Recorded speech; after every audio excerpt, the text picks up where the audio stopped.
E hoje a TVPS traz mais um programa incrível, prático, que vai mostrar uma forma de direito simplificada para você, que é o programa Direito Fácil, que eu tenho a honra de ter como apresentadora a renomada advogada Alice Albuquerque aqui comigo.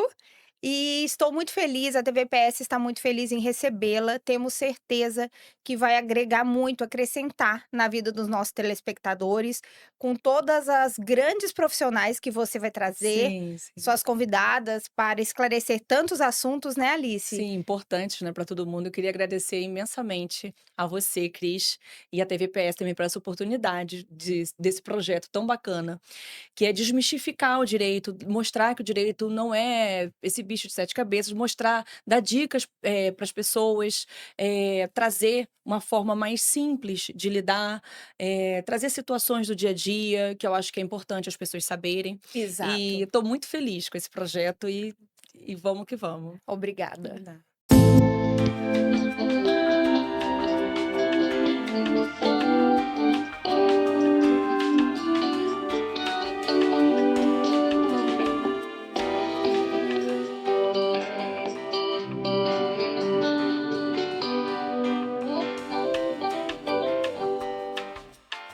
Hoje eu tenho a honra de receber aqui no Direito Fácil a doutora Bárbara Falcão, uma advogada especialista. Vou ler aqui o currículo dela, que é enorme, mas eu fiz um resuminho para vocês entenderem que ela é especializada no extrajudicial, na advocacia extrajudicial, aquela que é feita fora da justiça, pós-graduada em Direito das Famílias e Sucessões, em Direito Notarial e Registral, mentora de advogados e fundadora da comunidade Família Extrajudicial, que inclusive eu já tive a honra de dar uma aula, que é uma Sim. comunidade linda para advogados, porque ela ensina todo o know-how dela, e eu vou falar para vocês, aqui, nesse projeto do Direito Fácil, a ideia é a gente trazer os melhores profissionais nas suas áreas e para mostrar ao público o quanto o direito pode ser fácil, desmistificado, trazer dicas, histórias. Então, apresento vocês, doutora Bárbara.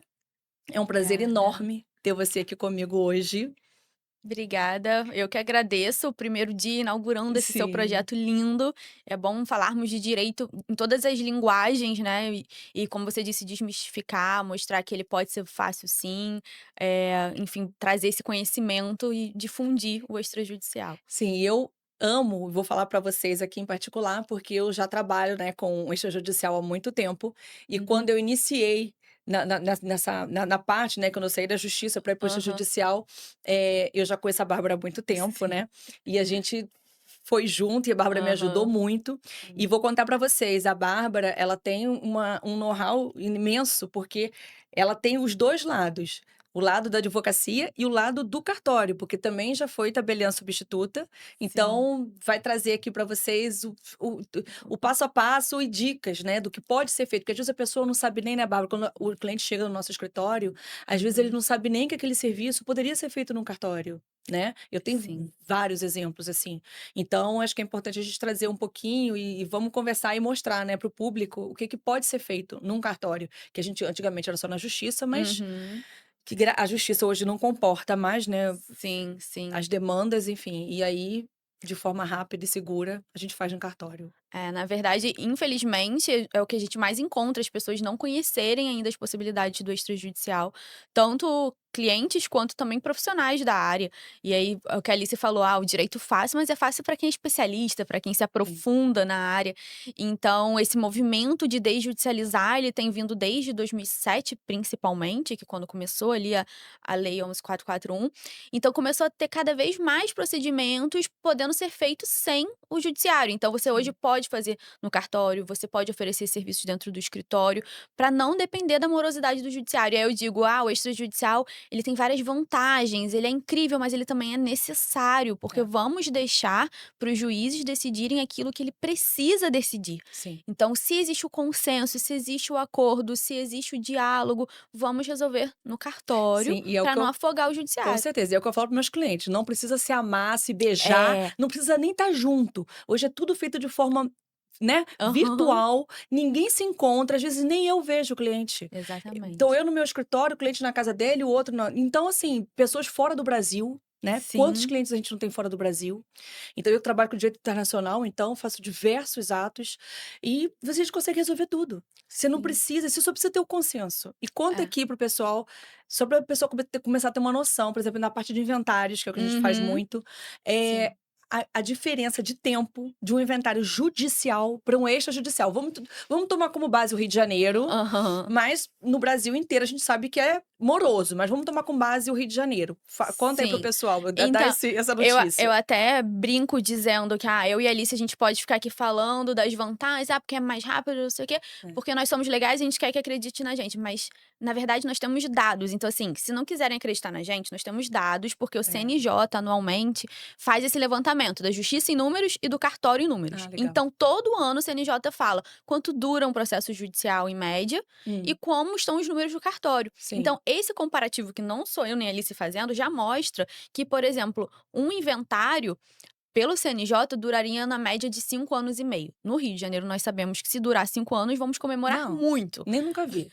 Nunca vi esse Exatamente. inventário, nunca tive. E Com consenso na justiça demora mais que 5 anos. Com exatamente, consenso. exatamente. Já no cartório, você tendo a documentação, estando ali redondinho, você consegue fazer em 10, 15 dias, porque é o tempo de tirar as certidões, fazer a declaração do imposto e já minutar e assinar a escritura. Sim. Então você reduz em muito esse tempo. Então, às vezes as pessoas falam assim: mas é porque eu fiz as contas, vai dar mais ou menos o mesmo custo da justiça. Primeiro que não, que no cartório tem que ser mais barato do que na justiça aqui no Rio. Sim. Mas também tem todo esse tempo. Então, durante 5, 6, 10 anos de um inventário, um herdeiro pode morrer, o outro pode se tornar incapaz, e aí o imóvel tá lá acumulando dívida, daqui a pouco vai para Não, leilão, e carro, inventário. Gente, carro, parado. imagina, carro parado. A gente sabe que carro, cada ano que passa, tem carro que às vezes a pessoa, né, nesses inventários de 10 anos, quando você vai vender lá depois de 10 anos, não vale nem uma bicicleta, É entendeu? verdade, Não é é verdade? verdade. Então, assim, são diversas. E vamos contar aqui também, Bárbara, você que tem a experiência também do Aham. cartório, a facilidade da pessoa poder, mesmo que ela não tenha condições que a gente sabe que na justiça é possível você pegar o alvará para vender um Sim, imóvel, sim, né? sim. Conta um pouquinho aí sobre Não, essa às vantagem. vezes chega muito, né, no escritório, pessoas falando: "Olha, tem um inventário, o meu pai deixou, sei lá, 100.000 em conta, deixou um imóvel, deixou tanto, mas nós não temos dinheiro para pagar as custas do inventário, então É, vou precisar ir para a justiça para conseguir um alvará". Não precisa. Hoje o inventariante, que é a pessoa que é nomeada para representar aquele espólio, sim, ela pode fazer uma escritura de nomeação de inventariante e usar o saldo que o falecido deixou para pagar as custas do inventário. Então existem, além dessa, várias outras opções para te possibilitar de resolver isso sem precisar judicializar. Então você pode usar esse dinheiro lá em conta para pagar o imposto, pagar o cartório, pagar o advogado e resolver pela via extrajudicial. Além disso, você pode vender um imóvel que faz sim, parte do espólio de forma antecipada, para poder também custear os custos do inventário, tem a seção de direi então você encontra várias possibilidades, como a Alice falou no início, o extrajudicial, ele precisa ser falado e difundido, porque muitas pessoas ainda não conhecem as é. possibilidades. E muitos advogados, né, Muitos não sabem. advogados, porque a faculdade Tem ela não medo às vezes, ensina, a não, faculdade de direito não tem essa matéria. Então o que acontece, se a gente se forma sim. com aquela vontade de processar todo mundo, quando a gente sai da faculdade, não é? Até falando assim: "Nossa, É. advogado recém-formado, quer processar todo mundo. Comprou uma bala que estava vencida, eu já quero processar o estabelecimento todo". É, mas E no primeiro processo você já vê que não é já bem assim, já né, começa a não querer mais. você já começa a querer sair do baile. É. Hã. Só que a gente não sabe que tem uma outra possibilidade. A gente Sim, acha que advogar é, botar lá o nosso salto-agulha, ir para o fórum, processar, audiência, petição inicial, contestação, réplica. E aí depois, quando a gente descobre que existe o extrajudicial, ah, e aí, na é maioria vida. das vezes, a gente descobre por outros colegas Sim, que já estão atuando e aí estão nesse movimento de levar informação, como a gente está aqui hoje, como a Alice está sim, trazendo aqui no podcast, pra gente se acolher mesmo e ajudar. Eu até falei isso na semana passada, Alice, numa palestra, eu falei: "O extrajudicial, até nisso ele me encanta".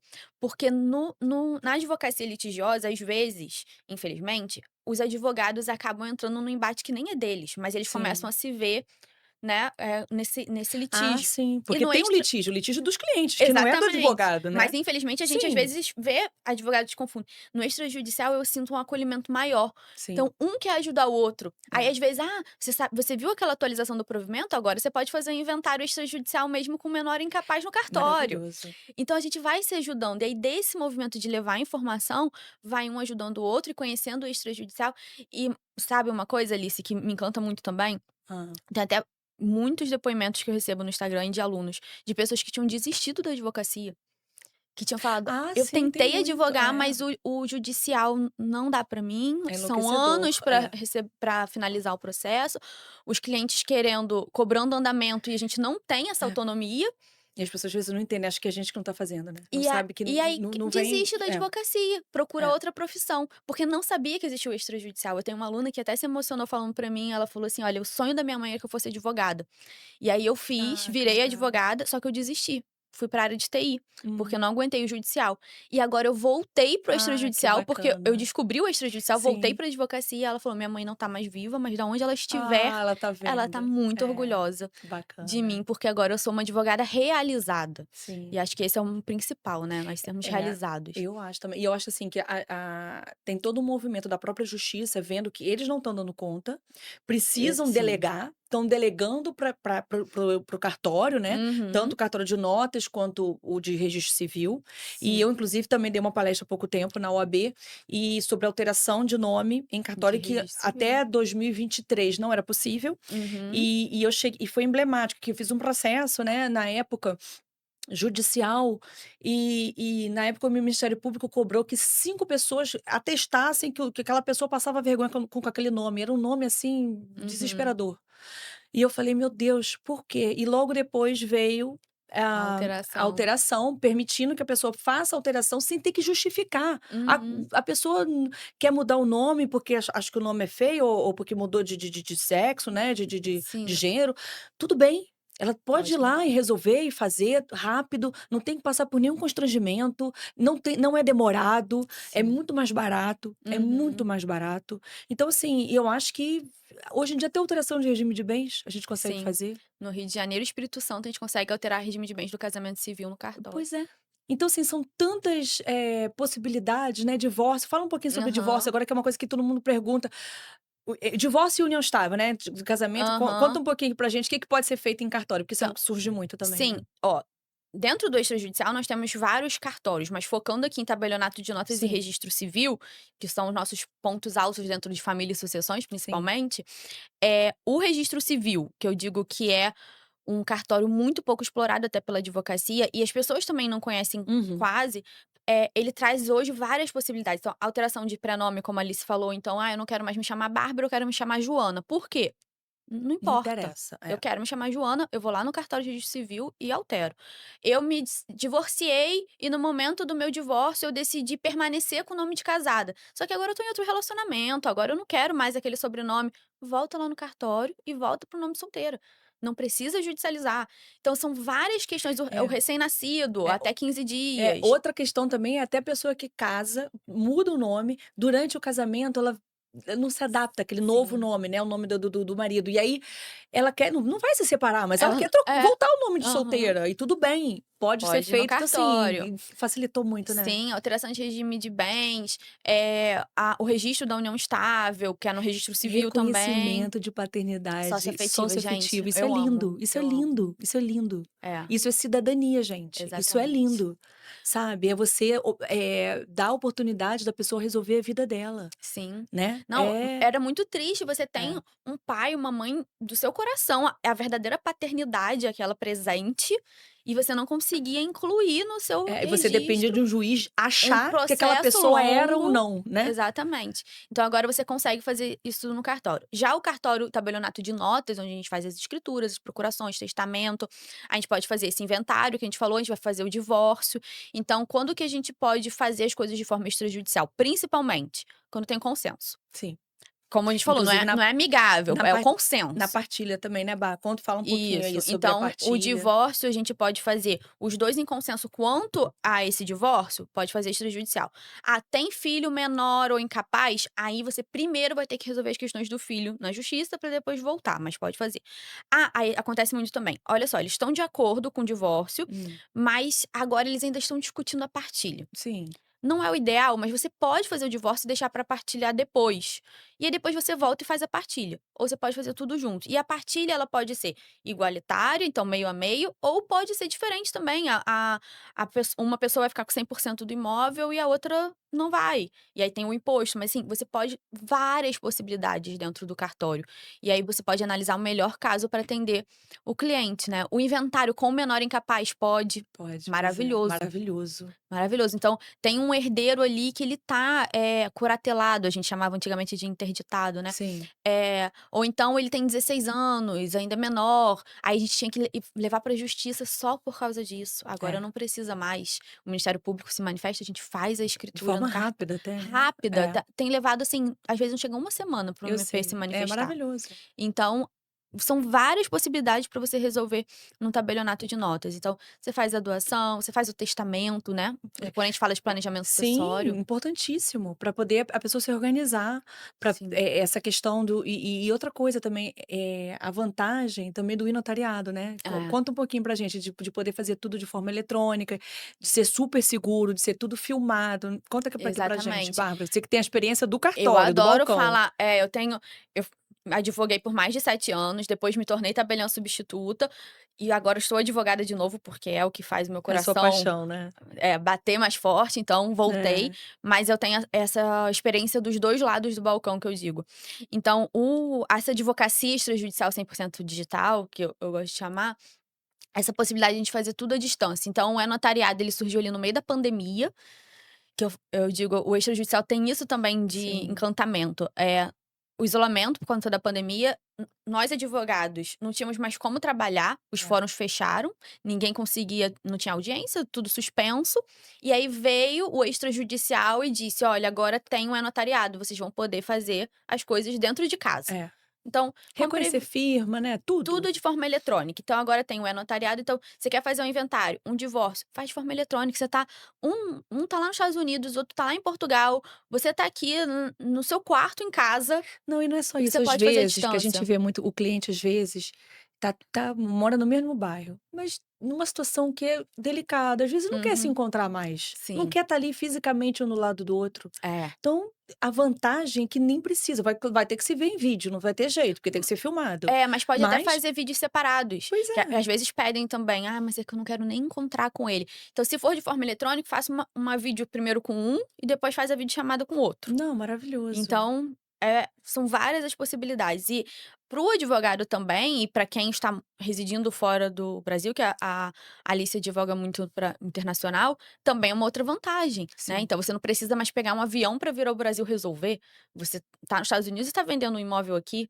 Então às vezes falam assim: "Ah, mas ele tem que ir no consulado fazer uma Não, tem procuração nada para poder mandar disso. para o Brasil, para poder vender o imóvel". Gente, faz uma chamada de vídeo lá Sim. e resolve. Tudo de forma simplificada, né, mas é o que a gente estava falando, o direito é fácil para quem sabe operacionalizar, É, para quem é especializado nisso e sabe fazer. é isso. É fácil, você sabe o que que você tem que fazer, o caminho das pedras. É isso. Agora, se a gente for ficar falando aqui do extrajudicial, a gente vai ficar um dia, né, porque assim, são tantas coisas, tantos serviços, então assim, Então, eh eu queria que nessa segunda parte, né, do podcast, que eu acho que é super importante, todo mundo vai ter vontade de ouvir, não só, quem é advogado, tá na área do direito, mas uhum. todas as pessoas que trabalham, enfim, que eu queria que você contasse um pouquinho, porque eu sei a sua história, sei o Uhum. quanto que você é guerreira, o quanto que você veio sozinha, construiu uma carreira, construiu o seu nome, e você é uma Sim. referência do extrajudicial no Uhum. Brasil. Então eu queria que você contasse um pouquinho, palestrante, famosa, mentora. Então eu quero que você conte um pouquinho aqui da sua trajetória pra gente e depois que fale o seu Instagram também, aqui para o pessoal poder seguir. Tá bom. Então, dentro da área do direito, a minha história pessoal, ela se encontra com a parte profissional. Eu sou filha de pais separados, então sofri todas as consequências, assim como vários brasileiros, infelizmente, do abandono afetivo e material. E eu trouxe isso para como um propósito mesmo de vida, como uma bandeira pra mim. Então eu digo que eu escolhi o direito das famílias. A faculdade de direito era uma consequência. Como que eu faço pra trabalhar com família e Pra sucessões? ajudar as Tem que pessoas, fazer a né, a faculdade. não sofrer no que você sofreu, né. Exatamente. Então, assim, eu via o quanto, o litígio, o quanto a briga, ela destruía Destrói. famílias. É. Então eu comecei a advogar dentro da área judicial, como a maioria, porque eu não sabia que existia essa outra possibilidade, Uhum. e me decepcionei muito com o judiciário por conta disso. Às vezes, os clientes tinham me procurado porque eles discordavam de um ponto. E aí o processo demorava tanto que eles já estavam discordando de 100 pontos. E aí, o pouco contato que eles tinham, agora eles não tinham mais nenhum. E eu via aquelas famílias se desfazendo. E aí eu fui pro extrajudicial muito por conta disso, porque lá no extrajudicial eu conseguia preservar o que ainda existia ali daquela família, cuidar daquelas crianças, que aqueles pais ainda tivessem aquele diálogo, Sim. que no inventário aquela família ainda se falasse. E aí quando eu entrei pro extrajudicial, eu conheci um outro propósito meu, que foi justamente esse, de ver que vários advogados não conheciam a área, que muita gente desistia da advocacia porque não se encontrava no Sim. judicial. E eu falei: "Bom, agora eu tenho um novo propósito, que é falar da advocacia extrajudicial para o máximo de pessoas que eu Ensinar, né. conseguir, É, para que elas se sintam realizadas na profissão, como eu me sinto sendo advogada". sim. Então, daí também surgiu essa parte do empreendedorismo, né, de você não só trabalhar, mas você empreender de diferentes formas. É, e conta um pouquinho aqui sobre a questão, há pouco tempo você deu para jovens advogados, né, na OAB, uma palestra imensa, eram quantas Foi. pessoas Tinham aqui no Rio de Janeiro? 7.600 É, inscritos. olha isso. Foi Que uma palestra bacana, para incrível. poder inspirar, né, para mostrar, para passar isso que a gente não aprende na faculdade realmente, e que é uma Exatamente. Então, falta assim, realmente. muitas pessoas se formam e vão descobrir que existe a possibilidade do extrajudicial anos depois de formado. É, Então, agora, o extrajudicial está sendo cada vez mais falado, principalmente para jovens advogados, para a gente encurtar os caminhos. Então, sim. se você não tem o perfil, se você não se identifica com o judicial, que você possa se encontrar nessa outra área e empreender, sabe? Eu estava até conversando com a Alice antes aqui da gente iniciar, e ela falou: Ah, mas quando que você começou a se a empreender, né? A empreender na sua Sim. vida. Aí eu falei: Alice, eu vou te contar uma coisa que eu acho que eu nunca contei em lugar nenhum, nem para amigos próximos. Falei: a minha veia de empreendedora é desde muito criança, porque justamente por eu ter visto a minha mãe se desdobrando tanto É, para para me criar sozinha, para a responsabilidade de uma mãe sozinha na criação, nos gastos. Eu, desde muito nova, eu tinha que ter essa maturidade de, assim, vou fazer com que minha mãe gaste o menos possível comigo. Então, eu sempre fui a melhor aluna da sala, sempre conseguia bolsão, bolsa, né, de estudo sim, de 70% e estudo, tal. é. Passei pra faculdade pública pra poder minha mãe não gastar com estudo. Comecei a trabalhar nova. Então, assim, na escola ainda, eu pintava a caixa pra vender. Eu fazia tudo possível pra ter o meu dinheiro, pra ter a minha autonomia, pra eu conseguir, sustentar os projetos e o que eu quisesse. Então, desde lá, eu entrei na advocacia por isso, eu comecei a ter o curso. Então, a gente está sempre empreendendo para que também seja uma forma não só de a gente sustentar o nosso propósito, Sim, mas também de manter a nossa sim. autonomia, a nossa liberdade, É, e eu vou né. falar uma coisa aqui bacana que eu sei da Bárbara, ela conseguiu, né, com todo esse empenho que ela tem, que é uma excelente advogada, chegar num ponto de pagar viagem para a mãe, Foi. para a avó, de ajudar. Hoje em dia é você que ajuda a sua família, quer dizer, isso a sua mãe deve ter um orgulho, assim, gigantesco, né, porque é muito lindo isso. Ela fez tanto esforço, mas você correspondeu e você foi atrás e é possível. Que as pessoas Sim. às vezes acham que, cai do céu. Não, nada cai do céu. Não, Nada cai do céu. Mas se você fizer, trabalhar, a gente consegue, né? E, exatamente. e eu vou te falar, eu também tenho, eu também gosto dessa coisa de ensinar, né? Uhum. Já dei aula até sobre cidadania portuguesa e Sim, italiana, na que eu adoro comunidade. falar Uhum. sobre isso na comunidade. Agora está saindo do forninho aqui, um curso também Uhum. para advogados de divórcio internacional, casamento internacional, porque hoje em dia eu trabalho com muito internacional, né? Então acaba que vem Uhum. muito cliente brasileiros, que hoje são mais de 4,9 milhões de brasileiros fora do Brasil, de forma Uhum. legal. Quer dizer, Sim, imagina, né? As pessoas se casam, as pessoas se divorciam, as pessoas sim. eventualmente falecem, né? A família falece. Uhum. Então, eu fico bem animada também, eu gosto é bacana isso, né, Bárbara, a gente poder Aham. mostrar que é possível e não tem Sim. concorrência, não existe. Não, Você vê, a não. gente Um trabalha na ajuda o mesma outro. área, a gente faz Exatamente. a gente faz muita coisa parecida, e não Uhum. não existe isso, porque Sim. tem muito serviço, gente, tem muita demanda. Quando você sabe fazer o serviço direito, né, o trabalho, Exatamente. não tem erro, O né. conhecimento, ele traz a oportunidade, né, É, quando você conhece, você é sabe o que isso. oferecer, você sabe abrir as portas. E o que eu acho incrível é isso, eu, assim como a Alice, nós não fomos colocadas em um lugar, então nós trilhamos É, cada passozinho do que a é, gente construiu. Então eu acho que isso é muito valioso, porque ninguém mais compra a nossa liberdade, a nossa autonomia, não tem valor nenhum, né, não é, tem preço isso. não tem preço. Então, quantas vezes forem necessárias, nós sabemos refazer o caminho, porque nós trilhamos ele cada passozinho. É, isso é Então, muito isso é muito bacana. valioso. Ai, adorei esse bate-papo. Obrigada, Obrigada a obrigada pela sua você. presença aqui. Amei. Espero que todos vocês tenham adorado também, gostado. Comentem aqui, compartilhem esse vídeo com quem precisa saber. Advogados e pessoas que de repente têm alguma questão, né, que precisa ser Uhum. resolvida no extrajudicial. Sigam a Bárbara também. Depois a gente vai colocar aqui também o Instagram dela. Pode falar também rapidinho o seu É Instagram. Bárbara A. Falcão _. Pronto. E espero estar